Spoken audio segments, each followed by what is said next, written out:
Kerala poultry farmers association സമരമുഖത്തേക്ക്. കേരളത്തിലെ കോഴി വളർത്തൽ മേഖല വലിയ പ്രതിസന്ധികളിലൂടെയാണ് കടന്നുപോയിക്കൊണ്ടിരിക്കുന്നതെന്ന് ഭാരവാഹികൾ പറഞ്ഞു. സമര രൂപരേഖ വിശദീകരിക്കുന്നതിനായി മലപ്പുറം, പാലക്കാട് ജില്ലകളിലെ കോഴി കർഷകർ പങ്കെടുത്ത യോഗം പെരിന്തൽമണ്ണ വ്യാപാര ഭവനിൽ വെച്ച് നടന്നു. സംസ്ഥാന legal adviser advocate K T Umar ഉദ്ഘാടനം ചെയ്തു. കോഴി വളർത്തൽ കാർഷിക മേഖലയിൽ ഉൾപ്പെടുത്തണമെന്നും മറ്റു കർഷകർക്ക് ലഭ്യമാക്കുന്ന ആനുകൂല്യങ്ങൾ ലഭ്യമാക്കണമെന്നും അദ്ദേഹം ആവശ്യപ്പെട്ടു.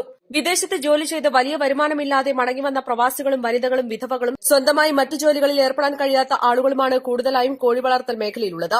ഈ മേഖലയിൽ 3 ലക്ഷത്തോളം കർഷകരുണ്ട്. കോഴി വളർത്തുന്ന താൽക്കാലിക ഷെഡുകൾക്ക് വലിയ തോതിലുള്ള ആഡംബര നികുതിയും അതുപോലെ ലേബർ സൈഡ് നികുതിയും ചുമത്തിക്കൊണ്ട് ഗവൺമെന്റ് കർഷകർക്കെതിരെ വലിയ നോട്ടീസുകൾ നൽകിക്കൊണ്ടിരിക്കുകയാണ്. ഫാം അളന്ന് തിട്ടപ്പെടുത്തി വലിയ നികുതിയാണ് ഇപ്പോൾ ചുമത്തിക്കൊണ്ടിരിക്കുന്നത്. അതിനെതിരെ സെക്രട്ടേറിയറ്റ് മാർച്ച് ഉൾപ്പെടെയുള്ള ശക്തമായ സമരങ്ങളുമായി മുന്നോട്ടു പോകാനാണ് സംസ്ഥാന കമ്മിറ്റി തീരുമാനമെടുത്തിട്ടുള്ളത്.